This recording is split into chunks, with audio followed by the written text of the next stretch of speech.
Alors, je viens vous parler de démocratie, mais de la vraie, celle qui n'existe pas du tout, et celle qui, je crois, serait capable de nous sortir du pétrin.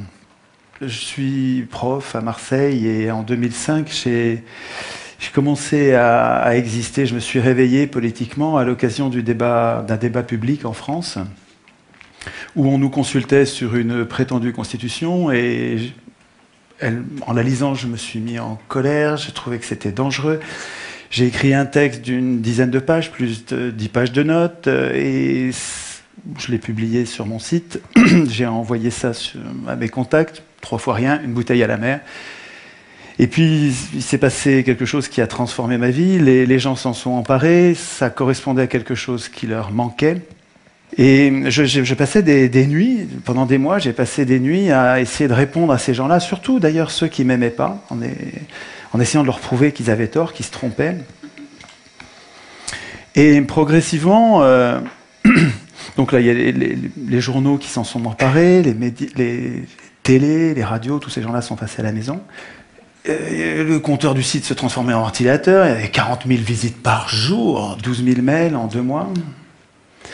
Et finalement, rétrospectivement, ensuite, je me suis aperçu que c'est le regard des autres qui était en train de me transformer, qui était en train de me donner une force inouïe. À la fois le regard des autres, positif, qui attendaient de moi quelque chose, et il fallait que je sois à la hauteur. Et puis les regards de ceux qui ne m'aimaient pas du tout, qui se méfiaient de moi, qui disaient que j'étais un imposteur, un bon à rien, quelqu'un qui n'était pas à sa place. Et j'avais envie de leur montrer qu'ils se trompaient. Et ça tendait le même ressort, mais donc c'était vraiment tous les regards me donnait une énergie considérable et qui marche encore aujourd'hui, qui marche vraiment absolument aujourd'hui. Et j'ai découvert que c'est une vieille affaire, que les Athéniens appelaient ça la vergogne. Et je trouve que c'est un concept très intéressant et essentiel. Pour les Athéniens, le bon citoyen donnait de l'importance au regard des autres. Ça le poussait à la vertu. Quand les autres comptaient sur lui, et le récompenser de leur regard, ça lui donnait l'intention d'être vertueux. Et quand les autres avaient un regard réprobateur, ça les incitait à ne pas sortir, ça incite le citoyen à ne pas sortir du sentier de la vertu. Et c'est vrai que ça marche. Les gens qui ont de la vergogne sont plus vertueux que les autres. Et donc inversement, ceux qui n'ont pas de vergogne sont extrêmement dangereux, au point qu'à l'époque, vous avez des mœurs plus brutales que nous aujourd'hui. Pas obligé peut-être de les mettre à mort, mais on pourrait éviter de leur donner des responsabilités. Depuis, finalement, je me donne du mal pour... Pourquoi ? D'abord, je cherche à comprendre la cause des injustices sociales. J'essaye de voir s'il n'y a pas une cause principale pour toutes les injustices sociales. Ensuite, je découvre avec émerveillement les idées géniales qui fondaient la démocratie athénienne, donc une vraie démocratie. Je remets plein de mots à l'endroit, des mots importants qui sont complètement mis à l'envers depuis au moins 200 ans. Et finalement, j'essaie d'imaginer... Alors, c'est un chantier. Je n'ai pas une vérité révélée. Je construis un objet, là. J'essaie de rendre robuste une idée. Je cherche à penser des institutions, de bonnes institutions, qui nous protégeraient tous contre les abus de pouvoir. Je compte sur de bonnes institutions pour nous pousser à la vertu. Je ne compte pas sur des citoyens vertueux, je ne crois pas à ça. Je pense que nous avons tous en nous-mêmes du bon et du mauvais. Par contre, de bonnes institutions pourraient nous pousser à la vertu, ou, comme c'est le cas aujourd'hui, nous laissent dériver complètement en dehors de l'intérêt général et du bien commun. Pour chercher, j'utilise une méthode formidable que nous a conseillé un vieux monsieur, donc Hérodote, antique, un médecin, qui disait « chercher la cause des causes ». Et je me sers de ça tout le temps. Pourquoi il disait ça ? Il disait « quand on a un problème, quand il y a un mal à soigner, évidemment, ne vous en prenez pas aux conséquences. Vous ne réglerez pas le problème. Ne vous en prenez même pas aux causes. Elles sont multiples, tout est multifactoriel. C'est pas ça. Il vaut mieux chercher parmi toutes les causes la cause, s'il y en a une, au moins une des causes déterminantes, c'est-à-dire celle qui détermine les autres causes. Et c'est celle-là qu'il nous faut. C'est ça que je cherche. Alors, je partage avec tous les copains résistants, parce que je rencontre, depuis que je fais de la politique, je rencontre plein de gens qui résistent depuis toujours, et je partage avec eux, évidemment, toutes ces luttes, et j'ai fait un schéma pour vous montrer la variété des sujets sur lesquels les gens résistent. Et donc j'ai fait ça sous forme d'arbre, et l'arbre montre, enfin, ça permet de montrer que je m'étonne que tous ces résistants s'en prennent à des choses importantes, mais qui ne sont que des conséquences.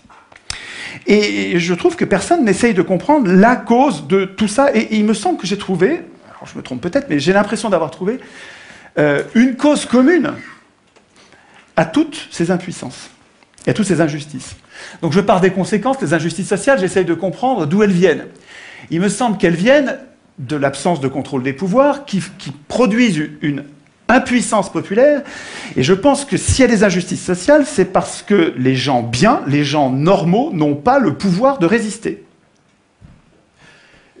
Tous ces gens qui résistent et que je connais, tous ces militants, ils résistent, ils passent toute leur vie à se bagarrer, ils ne changent rien. Comment ça se fait? Parce que leur impuissance politique leur interdit d'agir. Mais d'où elle vient, cette impuissance politique?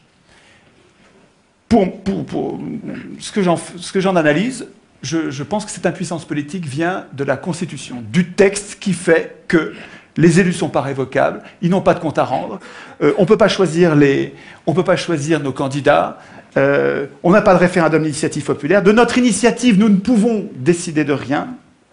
La monnaie, on la laisse privatiser parce que dans la Constitution, il n'y a rien pour obliger au fait qu'elle soit publique, etc., etc. Je n'ai pas le temps de développer, mais dans la Constitution, toutes nos impuissances sont programmées. Ça ne vient pas du ciel, c'est écrit quelque part. Alors, j'essaye toujours de comprendre quelle est la cause des causes, quelle est la cause de cette cause. Qu'est-ce qui fait que, partout dans le monde, toutes les constitutions programment l'impuissance des peuples? C'est pas un complot, ça peut pas être un complot, pas tout le temps et dans tous les pays. C'est pas ça, c'est autre chose. C'est un processus universel qui doit avoir une cause universelle. Et il me semble que ce qui fait que toutes ces constitutions sont mauvaises, qu'elles programment l'impuissance des gens, au lieu de programmer notre puissance, et au lieu de nous garantir contre les abus de pouvoir, elles programment notre impuissance, je pense que c'est parce que ceux qui écrivent la Constitution, les auteurs constituants, ceux qui écrivent la Constitution ont un intérêt personnel à ne pas écrire de bonnes constitutions, à ne pas écrire notre puissance. Et ils sont jugés partis, ce sont des professionnels de la politique. Et cette cause-là, là on est proche de la cause des causes, c'est pas leur faute, c'est pas eux qui sont des pourris, c'est nous qui les laissons écrire. Pour comprendre l'importance de cette erreur, il faut que je rappelle qu'est-ce que c'est qu'une constitution. Les peuples, nous, depuis longtemps, depuis 2500 ans, avons besoin de mettre au-dessus de nous des représentants pour produire et appliquer un droit écrit qui nous protège contre l'arbitraire des plus forts. Donc ces gens-là sont très utiles, évidemment. Ils produisent un droit dont nous avons besoin pour pacifier notre société. Mais en même temps, ils sont très dangereux. C'est-à-dire que si jamais ils se mettent à abuser, s'ils se mettent à servir les intérêts d'une caste au lieu de servir l'intérêt général, ou s'ils se mettent à abuser du pouvoir en devenant fous, puisque le pouvoir les rend fous systématiquement. Oui, ça fait 2500 ans qu'on sait ça, quoi. Hein. Le pouvoir rend fou, tous les pouvoirs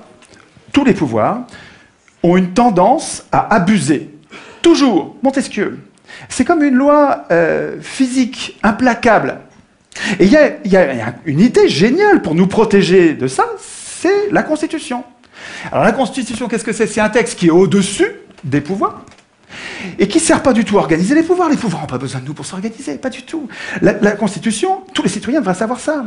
La Constitution, ça sert à affaiblir les pouvoirs. Ça sert à inquiéter les pouvoirs pour nous protéger, nous. Nous protéger, nous, contre les abus de pouvoir.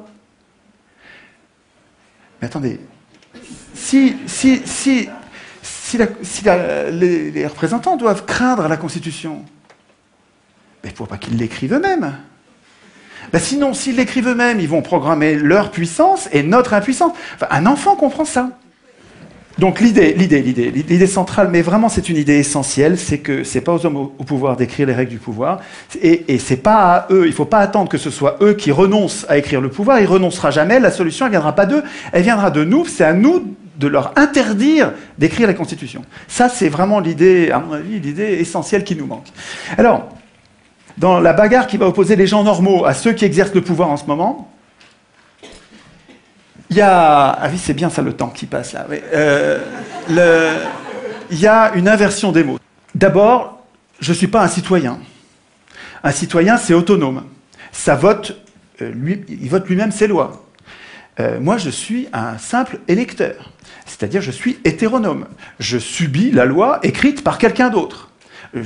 Nous appeler citoyens, c'est nous payer de mots. On se la pète, mais on n'est rien du tout. Qu'est-ce qu'on fait dans cette démocratie? Dans cette prétendue démocratie, qu'est-ce qu'on a comme droit? On a le droit de désigner des maîtres politiques qui vont tout décider à notre place pendant 5 ans. On les désigne parmi des gens qu'on n'a même pas choisis. En plus, c'est les plus riches qui les choisissent. Et dans le cas éventuel où ils nous trahissent au dernier degré, on n'a pas le moindre moyen de résister. Alors c'est vrai qu'on a la liberté d'expression, mais absolument sans aucune force contraignante. C'est-à-dire qu'on a le droit de blablater, si ça n'a pas d'effet, on a le droit. Dès que ça change quelque chose, c'est un massacre. Et nous appelons ça démocratie. C'est notre faute. Nous devrions faire la grève de ces momentaires. Nous devrions refuser d'appeler démocratie ce qui est son strict contraire. Nous participons à notre impuissance politique en acceptant d'appeler démocratie ce qui est la négation même de nos droits. C'est-à-dire que quand on accepte d'appeler ça démocratie, on n'arrive même pas à formuler la solution. On a besoin de la démocratie, mais on n'arrive pas à le dire puisque le mot est pris par son contraire. C'est génial d'avoir inversé les mots. C'est du Big Brother, absolument. Hein. Ça ne s'est pas passé par hasard. C'était pas bien au début, en 1789, quand ça a commencé il y a 200 ans, et puis ça s'est pas dégradé. C'est pas du tout ça.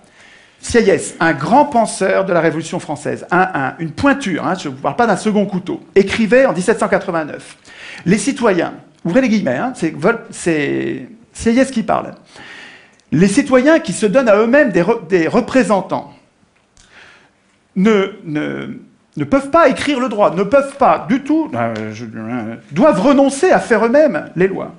Ils n'ont pas de volonté particulière à imposer. S'ils dictaient des volontés, la France ne serait plus cet État représentatif, ce serait un État démocratique.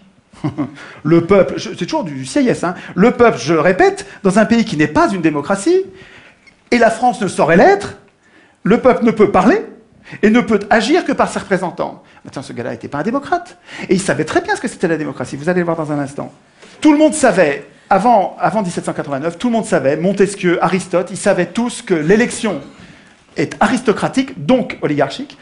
Aristote le disait explicitement, je vous passe la citation. Montesquieu le disait aussi explicitement, je vous passe la citation. Vous irez sur le net pour chercher, il faut que j'aille du temps. Je voudrais insister, ça c'est super important. Il y a 2 choses très importantes. Pendant 200 ans de tirage au sort à Athènes, où il y avait des riches et des pauvres. Ok, je sais qu'ils avaient mis de côté les esclaves, je sais qu'ils mettaient de côté les femmes. Je ne vous parle pas de ça, je vous parle des citoyens. Les citoyens de l'époque, il y avait des riches et des pauvres. Pendant 200 ans de tirage au sort, c'est des pauvres qui ont dirigé toujours. Toujours. Au contraire, on a un autre exemple. Alors, on a deux exemples historiques, avec des faits. Ce n'est pas des opinions, c'est des faits. Pendant 200 ans de tirage au sort, le tirage au sort, c'est les pauvres qui gouvernaient. Il y avait des riches, mais ce n'est pas eux qui gouvernaient, c'est les pauvres qui gouvernaient. Et puis pendant 200 ans de gouvernement représentatif, parce que c'est comme ça que ça s'appelle notre régime, ça ne s'appelle pas une démocratie, ça s'appelle un gouvernement prétendument représentatif. Et dans ce régime-là, pendant 200 ans, c'est toujours les riches qui dirigent. Toujours. Moi, ma question, puisque le tirage au sort donne le pouvoir aux pauvres, le pauvre c'est 99%, hein, puisque l'élection donne le pouvoir aux 1%, des ultra-riches, mais jusqu'à quand les pauvres, les 99%, vont-ils défendre l'élection comme si c'était une vache sacrée? Enfin, je veux dire, pour moi, il y a quelque chose d'indéfendable à voir tous ces pauvres qui défendent l'élection alors que le tirage au sort leur rendrait le pouvoir. Qu'est-ce qui fait que nous tenons à l'élection? Je pense que c'est parce que c'est pas la raison, parce que les faits montrent que nous n'avons pas intérêt à ça.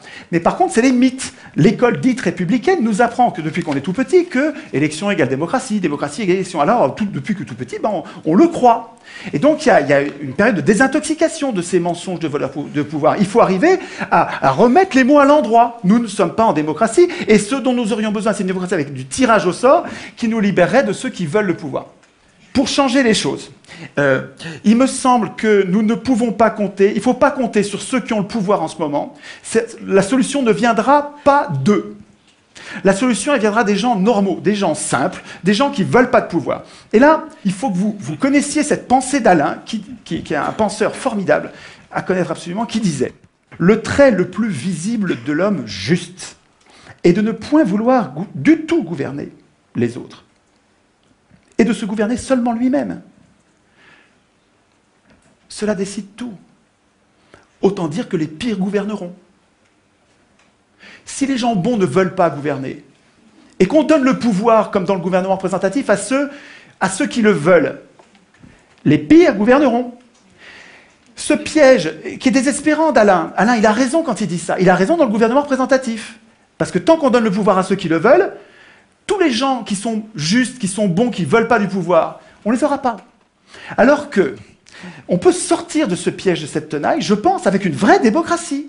Une vraie démocratie où vous donnez le pouvoir à n'importe qui, et les meilleurs d'entre nous sont parmi ces n'importe qui ne veulent pas du pouvoir. C'est la démocratie qu'il nous faut. Mais c'est à nous de le vouloir. Il ne faut pas attendre que nos élus le veuillent. Ils ne le voudront jamais. Les élus, ils ne veulent pas la démocratie. Ça les foutrait au chômage, la démocratie. Le tirage au sort, à Athènes, il donnait un tout petit peu de pouvoir, pas longtemps, et jamais 2 fois de suite, avec plein de contrôles qu'il faudrait prendre le temps d'expliquer, ce qui fait que les Athéniens, ils donnaient ce petit peu de pouvoir pour le garder pour eux. Ce n'est pas les tirés au sort qui votaient la loi. Les tirés au sort, ils faisaient la police, ils faisaient la justice, donc ils appliquaient les lois, ils faisaient les préparations des lois, parce que les Athéniens, en assemblée, ils ne pouvaient pas préparer les lois. Et parce que les représentants étaient affaiblis par le tirage au sort, les citoyens avaient la garantie qu'il restait le souverain. Il ne faut pas craindre le tirage au sort. Nous serions, nous tous, bien plus puissants avec un système de tirage au sort qui ferait que nos représentants restent nos serviteurs et ne pourraient pas devenir nos maîtres. Un mot pour finir. Juste un mot. Je suis désolé, allez sur le message.org qui a été fait par l'un d'entre vous. Il me semble que nous devrions, comme des virus, à la base, sans attendre que des médias ou des gens puissants se passent quelque chose, il faut qu'à la base, nous passions le mot entre nous en disant « il ne faut plus que l'Assemblée constituante soit élue, il faut absolument que l'Assemblée constituante soit tirée au sort ». De là, tout va découler. Je pense que cette idée est valable pour toute la Terre. Je vous remercie de votre attention.